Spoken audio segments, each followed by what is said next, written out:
Καλημέρα, Φόντα. Καλημέρα, Εύη, καλημέρα και στους ακροατές. Λοιπόν, όλα τα είπαμε σήμερα σχεδόν, πρωτού ξεκινήσουμε μαζί την συνομιλία. Και για το κτίριο της Αντιπεριφέρειας, εκεί που έχει προβλήματα μέσα, μούχλες και δοκάρια και τέτοια. Και για το φεστιβάλ τουρισμού. Και για τα πολιτικά. Τα πολιτικά, Φόντα, τα άφησα στην άκρη. Είπα να τα πιάσουμε μαζί. Διότι, δεν ξέρω αν το έχεις καταλάβει, έχουμε μπει σε μια τροχιά ανάπτυξης. Ναι, σοβαρά. Δεν στο είπε κανένας σε σένα. Πού το είδες, για να το δούμε κι εμείς. Δεν στο είπε κανένας. Εντάξει, επειδή ακούμε πολλά και περίεργα και διάφορα το τελευταίο διάστημα, απέχει πολύ η πραγματική οικονομία με την θεωρητική οικονομία ή την πλασματική οικονομία, αυτοί που θέλουν να σου περάσουν, να μου περάσουν, να περάσουν στον κόσμο, αλλά δυστυχώς η πραγματικότητα της πιάτσας, του επιχειρηματικού κόσμου και της πραγματικής οικονομίας πλέον είναι πολύ διαφορετική και επίτρεψέ μου να έχω άποψη, γιατί είμαι κάθε μέρα σε αυτόν τον τομέα, μέσα στις επιχειρήσεις και στον κλάδο και της τοπικής, αν θες πιο πολύ, οικονομίας, που τα πράγματα πάνε από το κακό στο χειρότερο. Και δεν χρειάζεται ούτε να είμαστε οικονομολόγοι, ούτε να κάνουμε τις σούπερ αναλύσεις. Μια βόλτα στα μαγαζιά και μια κουβέντα με τους μαγαζάτορες ή με τους επιχειρηματίες και τις μεγαλύτερες λίγο ακόμα επιχειρήσεις, όσες τέλος πάντων απέμειναν και στο νομό μας και γενικότερα στη Βόρεια Ελλάδα, μπορείς να βγάλεις άποψη και να έχεις μια πλήρη πραγματική εικόνα για την ανάπτυξη, για την οικονομία και για το πώς πάει γενικότερα το οικονομικό στη χώρα μας. Πώς τα βλέπεις τα πράγματα, Φόντα? Και το ρωτάω αυτό και σε σχέση με αυτό που είπες νωρίτερα και με τις επιχειρήσεις και την οικονομία, διότι διαχειρίζεσαι και το ΕΣΠΑ, οπότε και από εκεί έχεις μια καλύτερη εικόνα για τις επιχειρήσεις, για τις επενδύσεις, για το ενδιαφέρον και την οικονομική κατάσταση βεβαίως του επιχειρήν σήμερα. Πώς τα βλέπεις τα πράγματα? Εντάξει, τώρα ανέφερες και τη λέξη κλειδί, την οποία την άκουσα να χρησιμοποιείται κατά κόρο το τελευταίο διάστημα, ειδικά από τους κυβερνητικούς βουλευτές και από τον Πρωθυπουργό και από τους υπουργούς, και θριαμβολογούν για απορρόφηση του ΕΣΠΑ, το οποίο ΕΣΠΑ, να θυμίσουμε ότι έχει κλείσει η προηγούμενη προγραμματική περίοδος και έχει ανοίξει μια καινούργια. Από την καινούργια προγραμματική περίοδο, 4 προγράμματα τρέχουν αυτό το διάστημα, κλείσαν τα 2 προχθές δηλαδή για τους πτυχιούχους τριτοβάθμιας εκπαίδευσης και για τις νεοφυείς επιχειρήσεις, και είναι 2 τώρα σε εξέλιξη των μικρομεσαίων επιχειρήσεων και του τουρισμού. Με το Οικονομολογικό Γραφείο ασχολούμαι με τα προγράμματα του ΕΣΠΑ. Έχω να κάνω την εξής διαπίστωση. Το ΕΣΠΑ για τις μικρομεσαίες επιχειρήσεις και για τον τουρισμό που τρέχαμε το 12-13 είχε ένα πολύ μεγάλο ενδιαφέρον και είχε και πολύ μεγάλη συμμετοχή. Θυμάμαι δηλαδή ότι είχαν ξεπεράσει κατά πολύ τον συνολικό προϋπολογισμό οι αιτήσεις που, οι φάκελοι, οι μελέτες δηλαδή που είχαν κατατεθεί εκείνο το διάστημα. Δυστυχώς σε αυτά τα 2 προγράμματα, αν και μικρά, αν και θα μπορούσαν δηλαδή να ασχοληθούν, έχουμε κάνει άπειρα ραντεβού, έχουμε μιλήσει με πολύ κόσμο, υπήρξε στην αρχή ένα ενδιαφέρον, αλλά αυτή τη στιγμή έχει παγώσει. Δηλαδή να σας δώσω να καταλάβετε ότι στο νομό μας έχουμε ελάχιστες μελέτες που θα υποβληθούν στο τουριστικό τομέα, που είναι ένδειξη του κλίματος αυτή. Έτσι, εγώ το εκλαμβάνω έτσι. Ή στις μικρομεσαίες επιχειρήσεις. Είχαμε ένα πολύ μεγάλο ενδιαφέρον όταν πρωτοακούστηκαν τα προγράμματα τον προηγούμενο Σεπτέμβριο-Οκτώβριο. Έγινε ενημέρωση, υπήρχαν ας πούμε κάποιες θετικές εισηγήσεις για να γίνουν οι μελέτες, να υποβληθούν φάκελοι. Δυστυχώς τώρα έχει μειωθεί πολύ το ενδιαφέρον, μάλλον έχει αυξηθεί περισσότερη ανησυχία του επιχειρηματικού κόσμου. Έχει χαθεί η εμπιστοσύνη προς την κυβέρνηση, γιατί συνεχώς ξημερώνει μια διαφορετική μέρα από αυτή που προγραμμάτιζαν χθες τις επιχειρήσεις, τις οικογένειές τους και τον προϋπολογισμό τους. Άρα όλο αυτό το κλίμα της αβεβαιότητας και της ανασφάλειας πάει πίσω και το επιχειρήν, αλλά έχει και άμεσο αντίκτυπο και στο οικονομικό το κομμάτι. Άρα δηλαδή οι επιχειρήσεις αφενός δεν έχουν εμπιστοσύνη στην κυβέρνηση, αφετέρου φοβούνται να μπουν και σε κάποιο πρόγραμμα σκεφτόμενοι το τι μπορεί να αλλάξει στην πολιτική της ή στις επιλογές της η κυβέρνηση. Και όχι μόνο αυτό, Εύη. Να πάρουμε το παράδειγμα της σιδηροδρομικής γραμμής στην Ιδωμένη. Ναι, πόσες μέρες είναι κλειστά, 60 πόσες? 68, πάμε στην 69 σήμερα. Ωραία. 70 μέρες. Κλειστός ο σιδηρόδρομος. Δηλαδή όλες αυτές οι επιχειρήσεις που κάνανε εξαγωγές προϊόντων ή κάνανε εισαγωγές πρώτων υλών. Έχουμε και εδώ στην Πιερία, συνομιλώ συνεχώς μαζί τους. Έχουν μεγάλο οικονομικό πλήγμα μόνο και μόνο για αυτή την ανόητη. Δηλαδή, εγώ δεν μπορώ να την εξηγήσω αυτό το πράγμα. Δηλαδή, τόσες μέρες, 70 μέρες να είναι κλειστός ο σιδηρόδρομος στην Ιδωμένη, χωρίς να μπορεί η κυβέρνηση να λάβει μέτρα να τους απομακρύνει από εκεί πέρα, δεν μπορώ να το καταλάβω. Άκουγα χθες τον εκπρόσωπο των μεταφορέων, ο οποίος μιλάει για κάποια δισεκατομμύρια ζημία όλο αυτό το διάστημα. Στον κλάδο των μεταφορών μόνο. Διαβάζω σήμερα 2,75 εκατομμύρια, 2,5 εκατομμύρια υπολογίζεται περίπου μόνο η ζημία της Τρενοσέ. Δισεκατομμύρια ευρώ. Δισεκατομμύρια ευρώ, επαναλαμβάνω, έτσι. Να μην μπερδευόμαστε λίγο με τα νούμερα, γιατί με τα δις παίζουμε εύκολα το τελευταίο διάστημα, έτσι. Έχουμε ένα θέμα, ναι. Που σε μια χώρα που δυστυχώς δεν έχει την πολυτέλεια να χάσει ούτε μισό ευρώ, ούτε μισό σέντς. Αντί δηλαδή να κάνουμε ό,τι μπορούμε για να το αυξήσουμε, εμείς κάνουμε ό,τι μπορούμε για να το μειώσουμε. Και εκτός αυτού, το μεγαλύτερη χασούρα, πιστεύω, από όλη αυτή την ιστορία είναι το χάσιμο της αξιοπιστίας στη χώρα μας. Αυτό αυτή τη στιγμή το μεταφράζω σε μειονέκτημα που μεταφέρθηκε όμως σε επιχειρηματίες, γιατί δυστυχώς οι πελάτες τους στράφηκαν σε άλλες αγορές, στράφηκαν σε άλλους προμηθευτές, στράφηκαν σε άλλα μέσα μεταφοράς. Και φυσικά δεν πρόκειται να επιστρέψουν εδώ, ακόμη και όταν ανοίξει. Εννοείται, όταν ανοίγεις ένα καινούριο δρόμο, είναι πολύ δύσκολο να ξανακερδίσεις το χαμένο στον πελάτη. Και αυτό έχει ξαναγίνει και άλλη φορά. Δεν είναι η πρώτη φορά που έχει γίνει. Παλαιότερα με τους αγρότες πάλι. Και με τις κινητοποιήσεις. Έτσι ακριβώς. Άρα λοιπόν, για ποια οικονομία μιλάμε? Όποιος μιλήσει για οικονομία, όποιος θεωρεί δηλαδή ότι πάνε καλύτερα τα πράγματα, την πραγματική οικονομία, έτσι λέω πάλι, είμαστε στην πραγματική οικονομία. Αν θέλετε να σας αναφέρω νούμερα και τέλος πάντων να φτιάξουμε μια καλή εικόνα ή να χειροτερέψουμε μια καλή εικόνα με τα νούμερα, είναι το μόνο εύκολο, έτσι. Αλλά μιλάμε για την πραγματική οικονομία. Δεν σας λέω και δεν φτάνω εκεί για το τι μας περιμένει, γιατί είναι πρωί, ξημέρωσε μια καλή μέρα, μια ολιόλουστη μέρα. Δεν χρειάζεται ούτε να μιζεριάζουμε, ούτε να συνεχίζουμε το δύσκολο το κλίμα που ζούμε όλοι μας κάθε μέρα.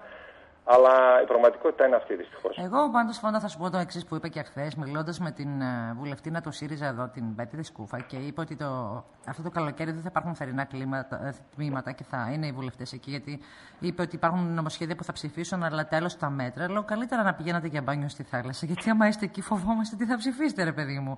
Είναι δηλαδή τουλάχιστον στη θάλασσα νιώθεις πιο ασφαλής. Λες οι βουλευτές κάνουν μπάνιο, κάτι τέλος πάντων δεν θα μπουν μέσα να ψηφίσουν.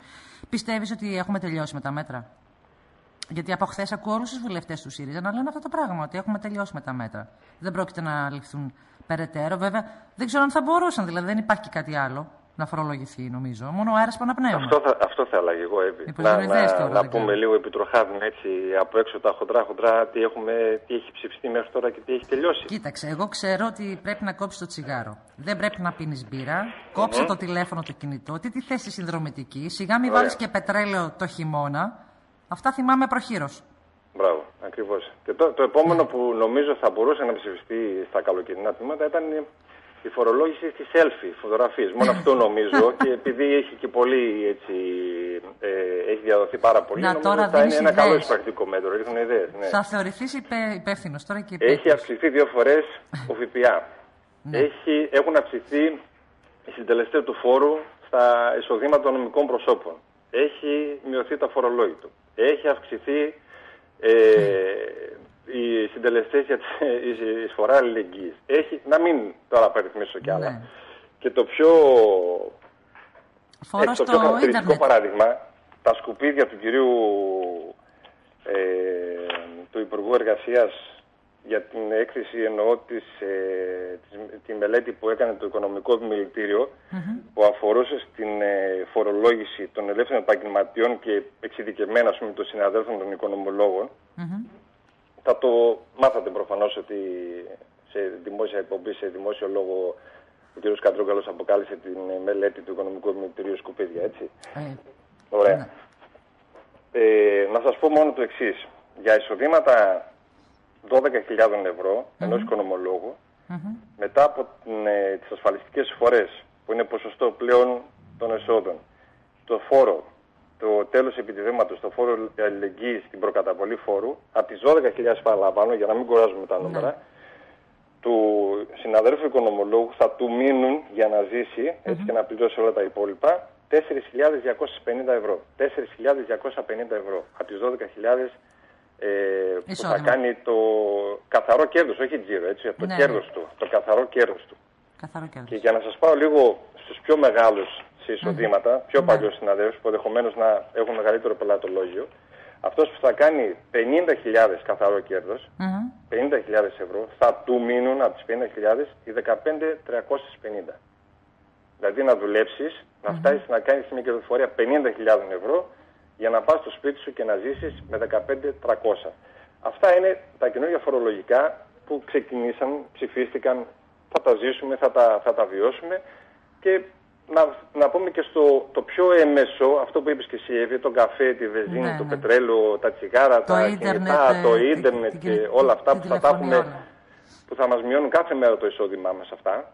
Και το πιο περίεργο της πρώτης φοράς αριστεράς, και θα ήθελα και την άποψη και των βουλευτών γι' αυτό, ήταν ότι είναι ότι οι έμεσοι φόροι φορολογούν και τον άνεργο, φορολογούν και αυτό που έχει μηδενικό εισόδημα.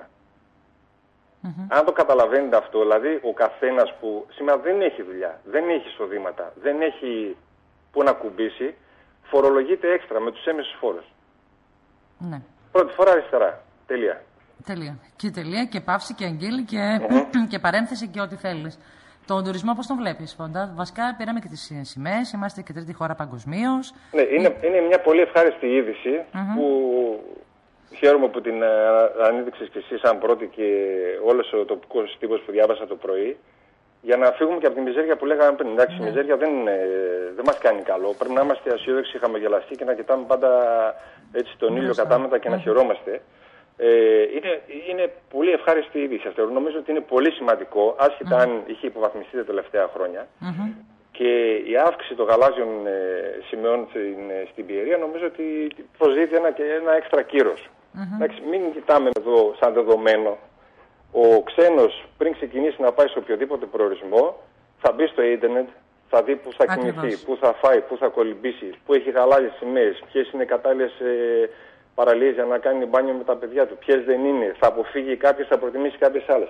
Αυτό είναι ένα παγκόσμιο στίγμα αυτή τη στιγμή. Έτσι, και ότι έχουμε 10 στο νομό μας είναι μόνο ευχάριστο, μπορείς να το χαρακτηρίσεις αυτό και τίποτα άλλο, και ελπιδοφόρο. Έχουμε ανάγκη από τέτοιου είδους ειδήσεις, γιατί είναι αλήθεια αυτό που λες. Δηλαδή, κάθε μέρα μας περιτριγυρίζουν ειδήσεις που δεν είναι ευχάριστες και κάθε μέρα μιλάμε και για ένα καινούριο φόρο ή μια καινούργια αλλαγή ή μια καινούργια ανατροπή. Μπράβο. Έτσι ακριβώς. Εντάξει, πρέπει να αναδεικνύουμε από εδώ και πέρα τις ευχάριστες ειδήσεις. Τις ψάχνω, φίλε μου, πίστεψέ με, τις ψάχνω. Τις ψάχνω μανιωδώς. Έκανα δεύτερο θέμα μετά τις σημαίες, τις παιδικές χαρές. Που λέω μπορεί να μην στερούμε σε πολλά πράγματα, να μην από εδώ, να μην από εκεί, αλλά εν πάση περιπτώσει κάποια πράγματα γίνονται όπως γίνονται και με τα μέσα που διαθέτει ο καθένας. Τώρα για το τουρισμό στην Πιερία που με ρώτησες, θέλω να ελπίζω και πραγματικά ας πούμε, το έχουμε μέσα από την καρδιά μου, να είναι ένα καλό καλοκαίρι. Να είναι καλύτερο και από το περσινό. Να είμαστε κάθε χρονιά να έχουμε συν, να μην έχουμε μείον. Και πρέπει να προσπαθήσουμε όλοι γι' αυτό. Νομίζω ότι εντάξει, είναι μια ευχάριστη, με πολύ μεγάλη καθυστέρηση βέβαια, εξέλιξη στο θέμα της Ιδωμένης, η εκένωση της Ιδωμένης. Εύχομαι και απέφχομαι να μην έχουμε έξτρα επιβάρηση στη φιλοξενία προσφύγων και μεταναστών στο νομό μας. Μειώθηκαν τα νούμερα. Σήμερα άκουγα Φόντα το Μουζάλα που έλεγε το πρωί ότι οι πρόσφυγες που βρίσκονται στη Βόρεια Ελλάδα, στη Μακεδονία, που είναι παραπάνω από τους μισούς, είναι περίπου 30.000, θα φύγουν. Δηλαδή θα υπάρχει μια ισομερής κατανομή σε όλη τη χώρα το επόμενο διάστημα. Και μάλιστα ζήτησε από τους Μακεδόνες, το είπε σωστά αυτή τη φορά, εμάς εννοούσε, εν πάση περιπτώσει, να κάνουμε λίγο υπομονή, διότι αυτό το πράγμα θα σταματήσει να υπάρχει. Δηλαδή, τόσο μεγάλος αριθμός μεταναστών και προσφύγων στη Βόρεια Ελλάδα θα φύγει από εδώ, δηλαδή 28-29.000. Μακάρι να υπάρχει. Το είπε σήμερα το πρωί, το λέω, γιατί αν δεν το τηρήσουν και αυτό, πάλι εδώ θα είμαστε για να πούμε πότε το είπε και τι είπε ακριβώς. Επειδή ευνηδιαστήκαμε πολλές φορές το τελευταίο διάστημα με αυτό το θέμα και ξέρεις ότι το παρακολουθείς και εσύ και εγώ πολύ στενά, γιατί έχει να κάνει και αυτό άμεσα με την οικονομία και το προφίλ το τουριστικό τουλάχιστον του νομού. Με τους ανθρώπους δεν έχουμε τίποτα προς Θεού. Μακάρι να γίνει αυτό που συζητούσαν από την αρχή. Την ισόνομη κατανομή των προσφύγων παύλα μεταναστών στη γεωγραφική περιοχή της χώρας. Έτσι. Γιατί σίγουρα πρέπει να τους βοηθήσουμε αυτούς τους ανθρώπους, σίγουρα δεν μπορούμε να τους αφήσουμε έτσι, αλλά το βάρος να μοιραστεί σύμφωνα με τον πληθυσμό. Πόσο μπορεί να αντέξει ο κάθε πληθυσμός. Πόσο μπορεί να αντέξει κάθε πληθυσμός. Έτσι ακριβώς. Μακάρι έστω και μετά από 3-4 μήνες που ταλαιπωρούνται και αυτοί και ταλαιπωρείται και γενικότερα η χώρα μας, μακάρι να υπάρξει ένα οργανωμένο σχέδιο τέλος πάντων. Γιατί όλη αυτή η ιστορία από την αρχή, ένα τεράστιο λάθος της κυβέρνησης και πρέπει να το χρεωθεί η κυβέρνηση αυτό το πράγμα. Δηλαδή, ανοίγουμε τα σύνορα, έρχεται όποιος θέλει, τον δίνουμε και 6 μήνες παραμονή και τον περιθάπτουμε και. Εντάξει, που έγινε όλη αυτή η ιστορία που έγινε, τα αποτελέσματα τα βλέπουμε και σήμερα. Τέλος πάντων, να μπει σε μια σειρά, έστω και τώρα, έστω αργά, πολύ αργά, με όποιες ζημίες. Οι ζημίες είναι μεγάλες στην ελληνική οικονομία. Τουλάχιστον τώρα να μπούμε σε μια τάξη. Εκλογές βλέπεις, Φόντα? Εκλογές. Δεν βλέπω να γίνονται άμεσα εκλογές, γιατί δεν βλέπω να αφήνει κανένα την καρεκλίτσα του. Το λέω πολύ ψυχρά και πολύ ομά, γιατί έτσι το αντιλαμβάνομαι. Όταν άκουσα προχθές τον Υπουργό Άμυνας να είναι σε νησί, να μιλάει δημόσια και να λέει, ας πούμε, για την αύξηση του ΦΠΑ ότι είναι εγκληματική και αντισυνταγματική, αυτή που ψήφισε πριν από 2 μήνες. Αυτά δεν τα έχουμε ξαναζήσει. Τέτοιες καταστάσεις περίεργες, ας πούμε, που χωρίς λογική, έτσι. Ας έρθει κάποιος να μου πει ποια είναι η λογική αυτών των δηλώσεων ή αυτών το ψήφισες, υπερασπίστο. Τι να κάνουμε. Εντάξει, δεν το ήθελες. Το καταλαβαίνω. Κανένα δεν θέλει να βάζει φόρους. Κανένα δεν θέλει να παίρνει άσχημα μέτρα για τον κόσμο, έτσι. Ή που διαβάζω σήμερα τους δημοσίους υπαλλήλους με τα πλαστά τα πτυχία, τους δίνεις παρασυράκια στους νομιμοποιήσεις, αντί να τους στείλεις στο σπίτι. Γιατί το δικό μου το πτυχίο έμεινα από έξω που το πήρα κανονικά και προσλήφθηκε κάποιος άλλος με πλαστό πτυχίο και σήμερα του δίνεις το δικαίωμα να παραμείνει στην υπηρεσία του. Κορόδεψες δηλαδή την υπηρεσία με πλαστό πτυχίο. Τι συζητάμε τώρα. Και σε επιβραβεύει επειδή το έκανες αυτό. Τι συζητάμε τώρα. Παράνοια, παράλογο, πώς το λέγανε παλιά, παράλογο. Παράλογο, που το λέγει ο Λαζόπουλος. Ναι, ποιος να φύγει λοιπόν, πώς να πέσει μια κυβέρνηση, πώς να παραιτηθεί κάποιος. Ποια ευτυχία να έχει, ποια ευθύνη απέναντι στους πολίτες. Πού βγήκαν και να υπερασπούν αυτά που λέγανε, ας το πρόγραμμα Θεσσαλονίκης. Ας το ξεχάσαμε. Ας να μην πάμε στα ναι, αυτό έχεις δίκιο, ναι, το ξεχάσαμε όλους. Να πάμε στα μετά. Βαρουφάκη η εποχή και όλα αυτά που είδαν την πραγματικότητα, ας πούμε, έτσι, που κατέβηκαν από το παράλληλο σύμπαν και ήρθαν να κυβερνήσουν. Μιλάμε τώρα και για παθογένειες, γιατί λέγοντας τώρα αυτό το σκηνικό με τα πλαστά πτυχία που είναι βέβαια χοντρό, μου θύμισε μια άλλη περίπτωση που δεν είχε πλαστά πτυχία, είχε όμως κάτι άλλο. Θυμάσαι τους συνοριοφύλακες όπου μπήκανε με την κριτήρια. Ποιος είχε το καλύτερο βίσμα. Ποιος γνώριζε ποιον καλύτερα και ποιανού μπάρμπας ήταν και ποιος βουλευτής ή ποιος υπουργός. Και αυτοί μετά οι άνθρωποι, δικαίως ή αδίκως, ενσωματώθηκαν στην αστυνομία. Έτσι δεν είναι, άρα μιλάμε για παθογένειες χρόνων, δηλαδή δεν έχουμε γιατριά, ρε παιδί μου. Έχουμε μπει σε τρίτο μνημόνιο, έχουμε καταλάβει όλοι το τι συμβαίνει, ποια είναι η πραγματική οικονομία, ποια είναι η πραγματικότητα στη χώρα. Αναζητούμε όλοι πλέον αλήθειες, ψάχνουμε να βρούμε ανθρώπους που λένε αλήθειες, όσο σκληρές και αν είναι αυτές. Και πώς θα μειωθεί πλέον το δημόσιο. Οι φόροι τελείωσαν. Θα δείτε και αυτά τα μέτρα που τώρα που ψηφίστηκαν και θα πάρθουν από μία πρώτου και αυτά που θα πάρθουν λίγο αργότερα από μία πρώτου 17. Θα δείτε, δεν θα φέρουν έσοδα. Γιατί δεν μπορεί ο κόσμος, η φοροδοτική ικανότητα του Έλληνα πολίτη εξαντλήθηκε.